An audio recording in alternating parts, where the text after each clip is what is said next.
ሮብና አርብ ግን ለምንድነው የምንጾመው? ቆይ ለምንድነው የምንጾመው? ቅዳሜ፣ እሁድ፣ ሰኞ፣ ማክሰኞ፣ ሐሙስ እንበላና አርብና ሮብ እንጾማለን። ይሄን ማለት ግን በፍስቅ ቀን ያልኳችሁ አሁን በጾም ወቅት አይደለም። በጾም ወቅት ሁሉ ነው የምንጾመው። በፍስቅ ቀን ግን አርብና ሮብ እንጾማለን። ለምንድነው የምንጾመው? አይወላችሁ አንዳንድ ሰው ሊጠይቃችሁ ይችላል። ስለዚህ በደንብ ስሙኝ። ረቡዕ የምንጾመው ረቡዕ ቀን አይሁድ በክርስቶስ ላይ ምክራቸውን ያጸኑበት ቀን ነው።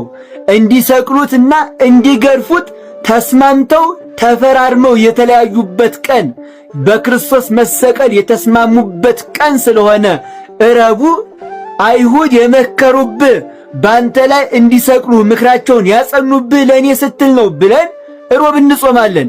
አርብ ደግሞ እንደምታውቁት ክርስቶስ የተሰቀለበት የተገረፈበት ምራቅ የተተፋበት የተሰደበበት ቀን ነው። ለማን ሲል? ላንተና ለኔ ሲል።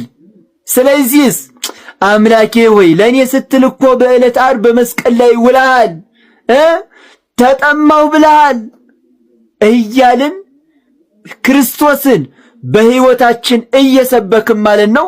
አርብና ሮብን በዚህ ምክንያት እንጾማለን፣ የክርስቶስን መከራ በማሰብ ማለት ነው። ኦርቶዶክሳዊ ከሆነ ክርስቶስን ሕይወትህ ብቻ ይሰብከዋል። እንኳን አይደለም ቃልህ ሕይወትህ ኑሮህ ራሱ ክርስቶስን የሚሰብከው እና በዚህ ምክንያት ነው እሺ የምንጾመው። እወዳችኋለሁ። ክብር በሉልኝ።